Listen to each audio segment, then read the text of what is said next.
right, welcome everyone, and thank you so much for joining us this morning. For now, I'm going to hand over to our speaker this morning, which is why we're all here. So Cameron, when you want to go ahead and share your screen, you can take it away. Cool. Well, thank you very much for having me on this webinar. I don't often do webinars, so I do appreciate the opportunity to chat about the work that we've been doing, and also about our kind of long-term plans and visions and the direction that we are heading as the Litterboom Project. Really, the title that I've given to this presentation is From Source to Sea, and the reason why I've titled it this is because it seems to be quite a trendy trendy thing to be looking at. Obviously, looking at everything from the coastal regions where a lot of this marine plastic pollution is accumulating, and really a journey upriver into the communities, into the waste value streams. So maybe just to take a step back, just as an introduction, my name is Cameron Service, and I've been with the Litterboom Project now. I started it about 5 years ago in 2017, and really just started it out of a concern for the increasing amount of plastic pollution in the water. As a surfer, and all the founding members of our project are surfers as well, we had a direct interest and passion about trying to look at some of the challenges that exist in the rivers and in the kind of plastic space, and seeing that if we can come up with some better solutions.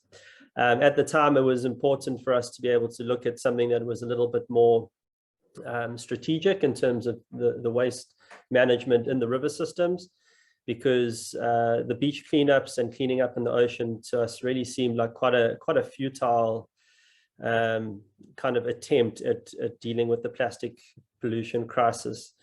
So it took us on a journey where we identified certain spots and certain rivers around Durban to start with, and because of the huge concentration of plastic pollution coming down the rivers, it made sense for us to look at something in the river space versus doing something again out in the oceans or on the coastlines.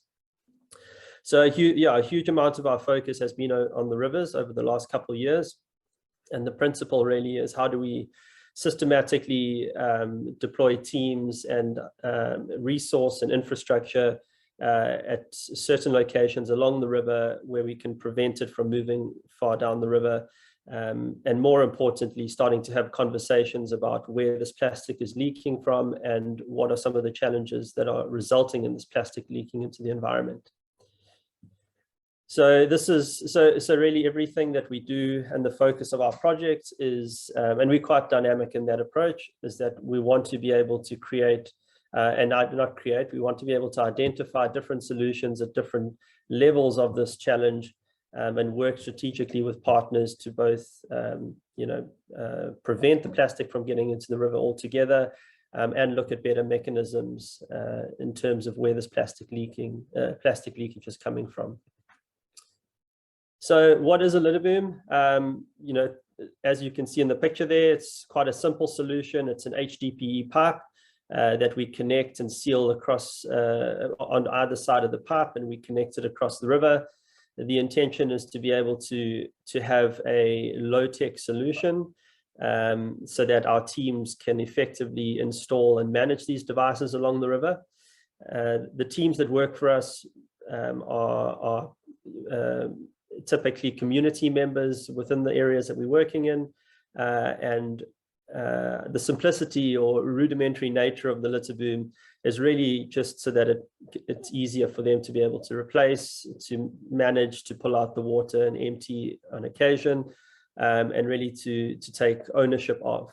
So the way that we like to see it in terms of the structure within our sites is that these teams are river wardens and really our community champions, and we offer them training in terms of water safety training. We offer them resource in terms of all the PPE that they need and all the equipment that they need, and obviously logistical support in terms of collections of plastic away from the rivers. So it's an important thing to distinguish that, because we really believe that driving change internally from these communities is going to start with people who live in the area. It's not a problem that we believe that the Litterboom Project is going to fix. It's certainly too big a challenge for us. And in order to get true success down the line and sustainability, we need the buy-in from the community and from these community members that we've deployed into the project. So yeah, we rely very heavily on them, and we really try and support them in any way we can with ongoing training and yeah, upskilling in whatever way is relevant within the river system. So you'll also notice that we install the litter booms at an angle, and the reason for this is obviously so that the plastic collects up against the river bank and makes it easier for the teams to be able to clean. Otherwise, they would need to be often wading into the water, which is not viable in most situations.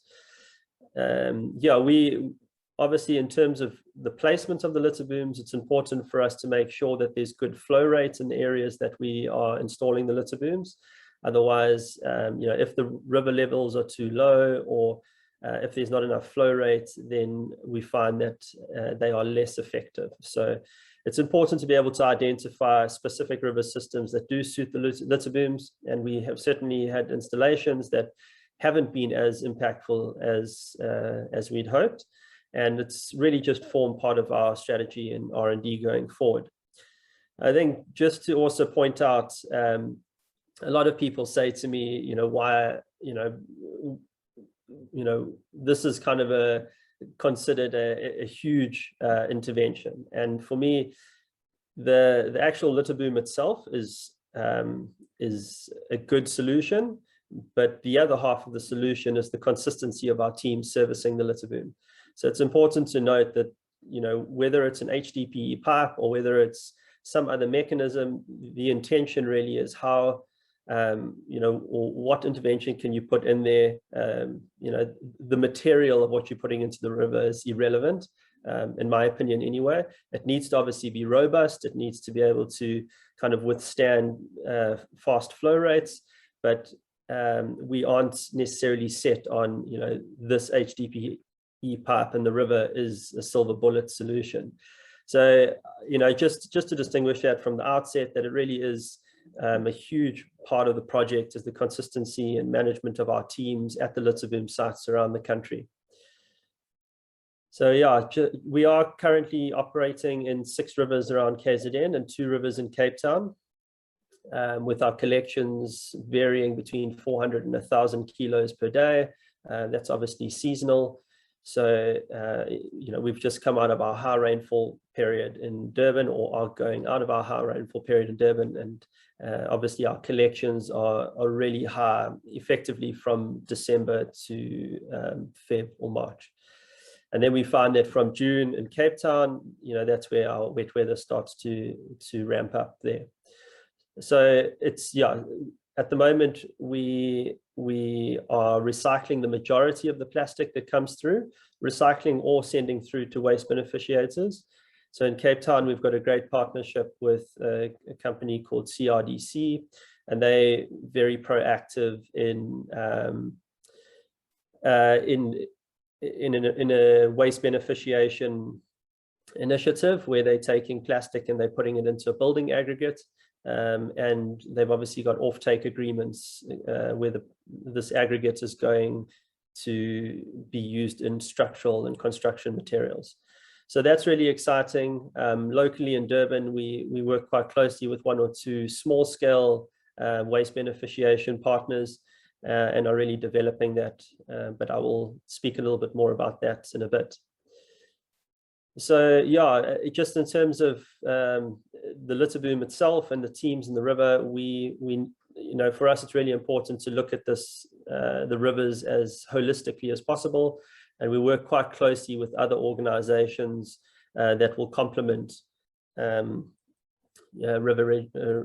habitat regeneration. So from water hyacinth through to other pollutants that are coming through. You know, at the end of the day, we want to try to take the plastic out of the rivers, but we also want to be able to remediate and clean that river for recreational use and for the use of the communities around these rivers. These are just a couple snapshots of some of the booms, some under heavier water conditions. This is probably between 1.5 tons in this catchment after this rainfall in the Palmeet River. This is in the Umbilo River in Durban. And this is in the Upper Msunduzi catchment in Pietermaritzburg. So as I've alluded to a little bit earlier, we obviously have identification criteria in terms of where we install and how we install. These are obviously some of the important ones for us. Obviously, population density is a massive one. In a number of these areas that we work in, there's huge concentrations of people living there. And typically inadequate waste management infrastructure.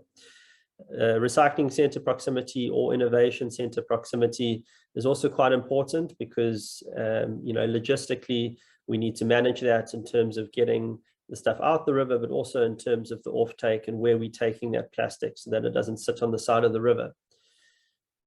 The prominence of the river system and tributary is, vital, like I said, in terms of flow rate. It's very important to make sure that we're installing in a place that we're getting good flow rate. Some of the challenges that we faced have been, or more recently have probably been in the Western Cape or in Cape Town, because of the nature of the rivers there, because they're canalized. They're a very different nature river to what we've got here in KwaZulu-Natal, where the rivers are a lot more prolific and flow a lot faster. So incidentally, the concentration of stormwater drainage inlets, stormwater and sometimes discharge from sewerage lines becomes a big factor in that river identification, because in the example of Cape Town, we noticed that a lot of our plastic gets highly contaminated because the water is not moving quickly and because it's sitting in very contaminated water, contaminated by other pollutants. And what does that mean? Well, what it means is that we obviously end up with a lot of contaminated plastic that we're taking out, and often we aren't able to take that plastic through to buyback centers, nor are we able to give it to any of our innovation partners because of the level of contamination, and obviously because a number of them don't have industrial washing processes. So it becomes a big thing, and really kind of one of the reasons why being able to manage this waste also at a land-based level is incredibly important. These are just some of our stats over the last few years. So these are sites in Durban, in KZN. The one furthest to your left is in Pietermaritzburg, up in Msunduzi catchment. And then you've got the Umhlanga River, or Hlanga River, the Umgeni River, the Umbilo and Umhlatuzana River, and then Umlazi River is the furthest south river on the south of the Bluff in Durban. And then in Cape Town, we're in the Black River and the Lotus River. In fact, we've got 2 sites along the Black River, and we've got 2 sites along the Lotus River. So yeah, really, in terms of why are we focusing on things from a source to sea perspective, it's very important to understand that if we're going to start to make a difference, there needs to be a phased approach upstream. Otherwise, what ends up happening is that we continue to invest and invest and invest in terms of the symptomatic, and we never get to the point where we're actually investing preventatively in solutions and in infrastructure at a higher level. And we really believe strongly in making sure that we are very focused on where the source of this plastic is coming from, what is being done about it at a higher level, and what is the part that we play in it. So this is really, I was just saying before the call started, we've kind of taken on this direction because we truly believe in being able to look at things systematically, and not get too caught up in trying to be in every single river around the country. The whole idea and the whole ethos around the Litterboom Project is really, how do we come up with a system, and with river-based systems, but among others, that is scalable and replicable, not only around the country, but around the world. And it's one of the reasons why we've got a very good partnership, and our main partnership, or our founding partner was really was Parley for the Oceans, and they are based in the States and work very closely with redesigning materials. They work very closely with Adidas. They work very closely with a number of other organizations where they're really passionate about trying to look at the problem at a very high level. So we've been very fortunate to be partnered with them, because it's given us this thinking where we want to be able to deal with the whole value chain and bring in the right stakeholders to partner with us in order to take this forward. So in terms of phase one for us, really what we've been focusing on is being able to increase our capacity within specific highly populated informal communities that don't have adequate infrastructure. As I alluded to earlier, it's a massive problem. As far as I can, or as long as I can remember, we've been doing beach cleanups, or I've been doing beach cleanups in a personal capacity, and there've been a number of people who are often, maybe from more privileged communities that kind of just point their finger upstream. And the reality is that if there isn't adequate waste infrastructure, then there are no solutions for a lot of these communities where this plastic leakage is coming from. And I think, being a mediator and being someone in that conversation is, we find ourselves in a very privileged position to be able to have those conversations and those meaningful conversations to look at how we can become more efficient and improve the infrastructure. But in terms of expansion, also working alongside other conservation projects, like I said a bit earlier.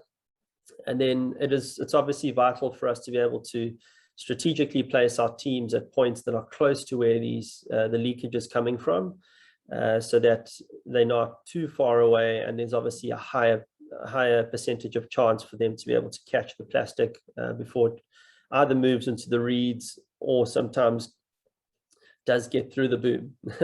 So the boom is not 100% foolproof. We obviously are busy doing research at the moment, which is quite exciting for us, where we are monitoring the litter booms and working with a local company to do research around understanding how much plastic is coming down the river, and next to that, obviously, what the efficacy of the litter booms are, in order to form strategies around putting other interventions in place or putting more teams and litter booms in place. So that's a little bit of an aside, but it's really important for us to be able to understand what we're dealing with. I had a conversation last week with a colleague, and I think the biggest challenge that we face at the moment is certainly in South African rivers, is the lack of understanding of how much plastic waste we're actually dealing with in the natural environment. And for us, it's really important to start to identify how much plastic is coming down a river system, so that we have some sort of baseline to work from in terms of, are we remediating? Are we making an impact? Because if we don't have that baseline data, it becomes very important to have these very serious conversations. So for us, just being able to piggyback with innovation and technology is quite exciting, to be able to explore what some of those figures might be in specific rivers, so that we can actually start to track our improvement or efficiencies. Yes, so just in terms of this, the plastic pollution within the rivers result from generally three variables, and the one is inadequate waste management infrastructure. The second is illegal dumping, which we've dealt with a lot, specifically in the Palmeet River in Durban and in Cape Town on the Black River, and stormwater drainage transportation. So those are generally the three things that we kind of have to be very mindful of. And there are obviously partners that we have that are working with us to tackle those sorts of those challenges that we have in very specific contexts. We always believe in being able to create pilot projects where we can look at detail at some of the communities we're working in. So, we really believe in kind of really bedding down into these communities and understanding them before we start to expand into other areas. So over the last few years, we've actually expanded relatively slowly, but I think it's given us a great opportunity to understand and know more detail about what we're doing, and make sure that we can do things in a long-term and sustainable fashion. So what do we do in terms of some of these challenges? We obviously spread awareness within the communities. We try and work alongside the communities and get certain stakeholders to understand the value of the plastic recycling. Not to be misunderstood, for us, endorsing recycling is the answer.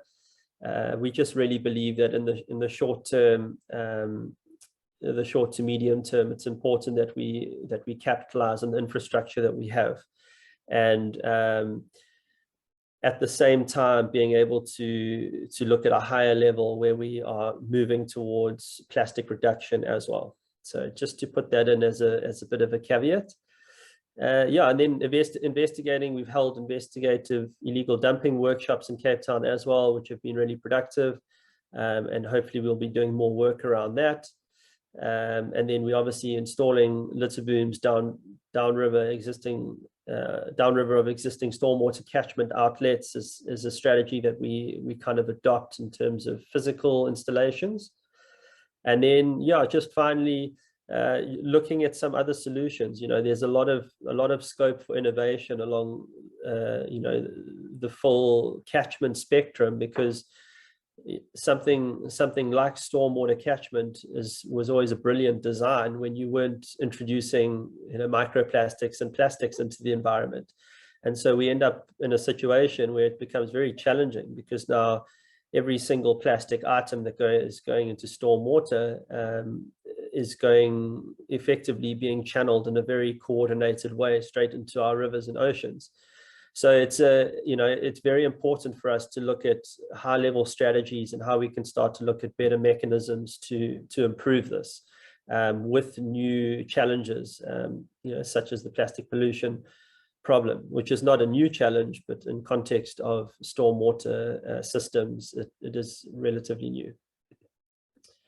So phase 2 for us is obviously education, and education is a massive focus of both us and our partners, and is very kind of close to what we believe.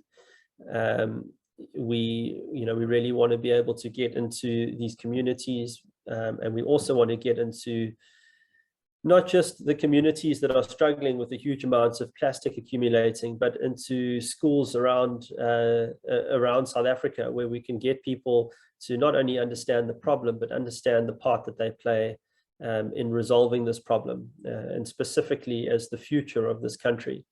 So, we, with our partners, have developed this AIR presentation, and is really just a snapshot into what the environment is facing, and how kids can work with the school and with their community and with us to be able to start trying to fix some of these problems.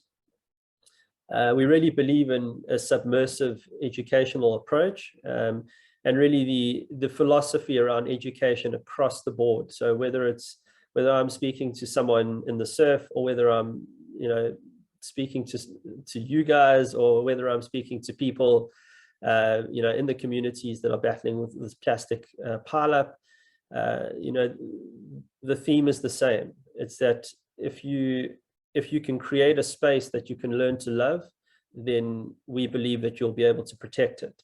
And it's the same thing that we've really done as from Litterboom Project. As surfers, of people who are really passionate and love the ocean, it made sense for us to stand up and protect the ocean. And in the same way, a lot of these communities aren't connected to the ocean, so it's quite an arbitrary sort of concept to protect the ocean. But being able to look at those touch points, like rivers, like forests, like open spaces, we really believe in being able to connect people to the natural environment around them, and we believe that will be a massive kind of driver of change in this space. Obviously, yeah, just in terms of the education, we've been getting role models involved. We've got a River Guardians program as well that we're working with another organization to achieve. And that is also really important to connect youth and people from these communities to the natural environment as well, and show how they can work together with us to protect it.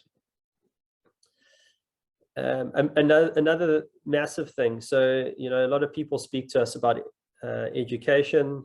For us, education is lost without infrastructure. If I speak to someone and I tell them, it's great to recycle, or hey, you must take your bin bag out on a Monday morning or Tuesday morning. If you don't have anyone collecting your waste, that infrastructure follow-up, that education is lost. So it really is important for us that, when we talk education, that we have to have the conversation around infrastructure. And it's vital to make sure that it's included in the long-term strategies going forward. Otherwise, you go in there and there's no way that you can actually action what you've learned. So our commitment is the Litterboom Project is really to provide this infrastructure alongside the areas that we are educating, and really is really important in terms of working alongside our recycling partners and local municipalities to leverage off these resources as things start to expand. We don't foresee ourselves being in a situation where we are the ones collecting from all of the communities we work into. We really believe in these strategic partnerships, so that we're focusing on the areas where we have a huge amount of value to add. And but it is an evolving landscape. So it's been great for us to better understand the logistics models, the recycling models, the educational models, because they all are inextricably linked. So yeah, and that really brings us through to our third phase, which is innovation and really socioeconomic development, which is effectively how do we, what is this value chain, and what is it that we're looking at in terms of the long-term focus. And really the long-term focus for us is how do we create, at a very simple level, how do we create incentive around plastic? And obviously there are a lot of people will give a lot of different thoughts around this, but for us, what really kind of hits close to home is being able to identify innovation opportunities at both a community level and innovation opportunities at a kind of commercial level as well. And the reason for this is really to be able to look at redefining or reinventing the value of these plastic materials. It's been really brutal on recycling companies the last few years, because the buyback rate has really just been all over the show. And so it's quite difficult to make a living off it if it's, if plastic, or if PET, for example, is worth R2 on one day and R1 on another day. It really is quite hard to make a living from it, and therefore it's still largely perceived as waste material. And we really believe that the innovation conversation is something that can drive the business side, the business argument side of it, where we do believe it needs to make financial sense. And I believe that if it makes financial sense and there's products being developed, both at a community level and at a larger scale level, like, for example, CRDC in Cape Town, we believe that by reinventing the value of this material, you now have more money for the whole value chain. So that's from your waste reclaimer to your innovator in the community through to your retailers. So it's really important to look at these different opportunities. And this is obviously focused on post-consumer innovation. We also obviously believe in pre-consumer innovation, and our partners at Parlay are quite involved in what they would term the material revolution. And I think that's an important conversation to have as well, because if we're not avoiding the use of single-use plastics and moving to something that is better, or not using that item at all, is really a great solution, and it's a good way to be able to reduce the total amount of plastic in the environment. So, you know, yeah, just in terms of creating a product that will last years, in terms of innovation, you know, that makes a lot of sense to me, but it doesn't really work if we don't start to reduce. Our national recycling rates is close to 14%, and you know, even if we did ramp up our recycling rates, you know, for us to get to 40 or 50% would be an enormous achievement, but it still leaves another 50%. So if we don't start moving away from that single-use plastic production, then I don't think that this whole circular model thing is going to be something that is sustainable and viable long term. But we are encouraged by the conversations that we're having, and we do think that we are moving in the right direction in terms of policy and legislation. So in terms of our focus, you know, we obviously going to be commencing the enrollment of our wastepreneurs from beginning of next month. And, you know, this really starts to look at innovation at a community level, specifically within one of the communities that we're going to be working into, or sorry, that we are working into, and we have for the last 3 years. So it's really exciting to kind of connect those dots from river-based intervention through to land-based intervention. Again, along with education, is really quite an exciting project for us, because if we could stop working in the rivers, we'd be very happy. I think we're the only project that I know of that are really trying to work themselves out of being in the river.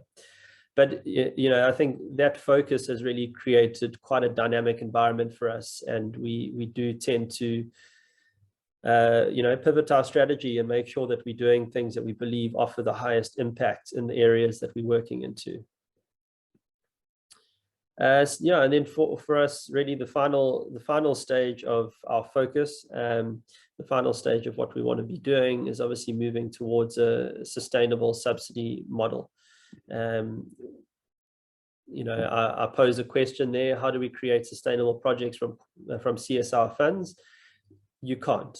And the more I've taken a look at it and a deep dive into it, you know, in terms of the nature of the challenge ahead with the amount of plastic pollution that we're dealing with, it's important for us to start to look at other mechanisms and other strategies to be able to move this program forward, but also just to be able to look at all of the touch points at a community level. So it could be jobs, it could be education, it could be all of these things. Aren't things that the Litterboom Project want to fix, but they are things that we want to be able to introduce into these communities to better kind of give a better infrastructure and framework for communities to have. So our focus really is, you know, how do we work with stakeholders and partners in order to achieve this, and then be able to step away where other forms of investment, such as, you know, EPR subsidies, enterprise development subsidies, and other grants are available, and to be able to sustain those projects and those people for a lot longer than CSR funds. So yeah, and then at the same time, concurrently, you know, in terms of focusing on the legislation is going to be a huge part of this obstacle. And, you know, if legislation plays a huge part in this, in terms of making sure that there's an accountability for brands and manufacturers to start to reduce the amount of plastic they're producing, and also to increase their circularity of products, so that we're not having to deal with you know, what you see in the picture there on the slide. At the end of the day, if we are focusing more of our attention on land-based interventions, and it sounds quite counterintuitive for someone who runs a project where we're based in the rivers, but it makes more financial sense, and it makes bigger impacts in terms of the overall plastic accumulating in the environment. And I think the biggest challenge that we've probably faced up until now is exactly that. We find ourselves regularly in the middle of being a conservation-based effort or project, and looking at the serious waste management issues and challenges that we face. So it's kind of like how do we use that role, and how can we create impact as people who are on the ground in that position. And so it really is quite exciting to be having these conversations around land-based interventions, but also these discussions around how we can increase our capacity, both in teams in the rivers, litterbooms in the rivers, but with a very specific and focused conversation about what the strategy is looking upstream and looking forward, the next 3, 4, 5 years. Yeah, so I think that's about it from me. I don't know. I don't know if you guys might have some questions. Thank you so much, Cameron. I don't see any questions in the chat yet. There's just a comment from Toshka saying, great work, Cameron. While people brainstorm their questions and send those through, we have a few on our side. In terms of logistics, I'm not sure if I missed it, but did you perhaps mention the frequency at which the litterbooms are cleaned? Yeah, sure. So we run weekly collections. So each of our sites will get a weekly collection, but it obviously depends on quantities. So we're fortunate we do have our own sort of vehicles or trucks in Durban, so it's easy for us to manage the waste here. In Cape Town, we've got a partnership with the city in terms of them removing plastic waste from there, and other offtake partners who also take from there. So I think that, yeah, on a weekly basis typically, but sometimes twice a week. It depends on time of year in terms of seasons. Of course. And the volume that you mentioned in terms of the 400 to 1,000 kilograms a week, was that in total from all the sites, or from sort of a yeah, site so that's in total from all the sites. Typically, like in our we've got a 4-ton truck here in Durban, and we'll collect between probably around 400 kilos per load. And yeah, and I think the importance around looking at that like logistics model is also, we've had to become quite good at sorting at source. So obviously we've got quite a big recycling drive specifically in Durban here, and so it's important for us to make sure that we've trained our teams, and now the guys, they are literally sorting as they go. They pick up a bottle out the river, the bottle cap comes off, the plastic label comes off. So we've kind of got it to like a pretty good point on site, but you do get to a point where the efficiency of recycling often will slow down the progress of impact in the river. So that for us is probably one of our pain points, is that if the teams are working to sort in a detailed way or manner, then it means that they can't be doing as much work retrieving plastic out of the environment. So that's the one challenge we do have, but we are busy working at the moment to try to set up a kind of a sorting plant within Durban to just make our logistics a little bit more efficient. Otherwise, because at capacity, for example, a 4-ton truck can take about 600 or 700 kgs of plastic, but it needs to kind of be crushed and compacted. Whereas if you aren't doing that, then you're probably taking around 200 or 300 kilos, which makes a big difference in terms of the viability of that business model, or something that makes business sense. Sure, and it makes sense in terms of the trade-offs between the sort of the sorting time versus the time sort of cleaning out the booms and that.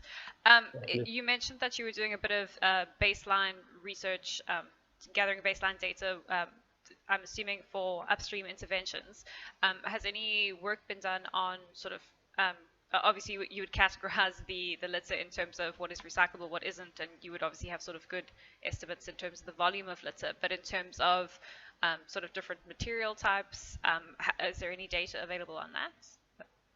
Yeah, so I mean, we'll have basic data on that, which I'm happy to share with you post call. I don't have it on hand here, but we do, because we've got a digital reporting platform with our teams. So really, what that looks like is we've got our teams will report on it on a daily basis. Our supervisors will kind of be a secondary reporting layer to that. And then thirdly, the buyback centers will give us kind of receipts or credit notes.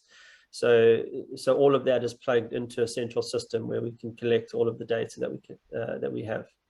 Okay, sure. I was just asking in terms of sort of long-term interventions in that, being having a good idea of the sense of what's washing down could help for for interventions further upstream. Yeah, so I mean, obviously, predominantly, and again, just speaking generally here, obviously PET bottles are by far the worst. So cold drink bottles, 2-liter cold drink bottles, and so I mean, it's quite interesting because, you know, when you start to do audits of some of the plastic coming down the river, you know, there are specific streams of plastic like PET, well, like cold drink bottles, like milk bottles, like detergent bottles. You know, those are things we found a lot of. But interestingly, you know, those are, you know, between a handful of brands, you could probably minimize 80 to 90% of plastic in the river just by changing those brands, like cold drink bottles, for example. Or if there was a system around just PET bottles, you'd probably reduce the amount of PET bottles in the environment by like 60%. So it's, you know, this is why for us, you know, we're quite encouraged by what we've seen, not because it's a great site. I mean, we see a lot of pollution very often, but what is encouraging is that it often seems to be the same things, and because it's the same things and it's the same brands and it's the same, you know, that for us is really a point of, well, you know, these specific brands need to be doing better to be able to fix this problem, and so that's for me is where sort of legislation comes into play, and with extended producer responsibility on the table, I suppose the hope and the intention is to be able to get brands responsible for end of life of their product, so that you know, there is a circularity to the way they think and the way that they kind of put their products out there. Okay. I see we're nearing our 12 o'clock mark. There is a question in the chat here saying you and your team are doing such great work. I just wanted to ask if you collect data when sorting in terms of types of plastic collected, prominent brands, etc., and what you do with this data, which you have just answered. So I think if there are maybe not as detailed as every brand, but yeah, certainly streams. Okay. So I think we can close off with just one last question. And if anyone does have any questions at a later stage, you're welcome to email us and we can pass that along to Cameron. I was just curious in terms of your sort of decisions in what criteria go into selecting sites and rivers for the litter booms. Have you done any research in terms of the flow rate versus the volume collected? So perhaps a more, just in that, like I would imagine a more a slower flow rate would produce less, but less volume being collected. Sorry. Yeah, so I mean, in terms of the ideal flow rate, you know, I don't exactly know the perfect flow rate, although, you know, it would probably be quite easy for us to calculate that based on we've got 1 or 2 flow gauge sensors at some sites, but you know, you need to also look, it's not always about flow rate, but you know, a big part of it is, I think, yeah, it's a tough one, because I think that you can be installing into most natural river systems. So we generally work into tributaries where they're a little bit deeper. So I think typically speaking, if you're working into a river that has, you know, I don't know, a meter to 2 meters depth, you find that the flow rate will be fine. But for example, in Cape Town, we've got a boom installed in a very low flow rate river, and it also collects a lot. So it also just depends on context, where you install it. Where we've installed the one in Cape Town, for example, is just after a bridge. And it's got a bridge with columns in, and what it does is it actually, because the water's channeling between the columns, it actually kind of accelerates out of the bridge, and that works well for us. So a number of times we've had to just look at the landscape of each river, because every river is so different, and look at ways to kind of appropriate it in the specific river we're working into. But I would say, rule of thumb, most of our rivers, I would say, are between 10 and 15 meters wide, and typically between half a meter to a meter and a half deep. Okay. Very interesting. I see we have gone slightly over time, but I think we can close off our session for today. I'd just like to say thank you so much, everyone, for joining us today, and a special thank you to you, Cameron, for taking the time to present. I know it takes quite a bit of time to prepare and all of that, so it was really interesting to hear about the work that you're doing, and yeah, we're wishing you all the best for the future phases and the ongoing projects. Thank you very much. Thanks for having me. Okay. Thanks so much, everyone, and we hope to see you next week. It'll be the same time, and we'll be hearing from a representative from the SA Plastics Pack and Green Cape. So you can find the link to register on our SSC events page. Thank you so much. Thank you again, Cameron, and thanks everyone for joining. Enjoy the rest of your afternoons. Bye-bye. Okay.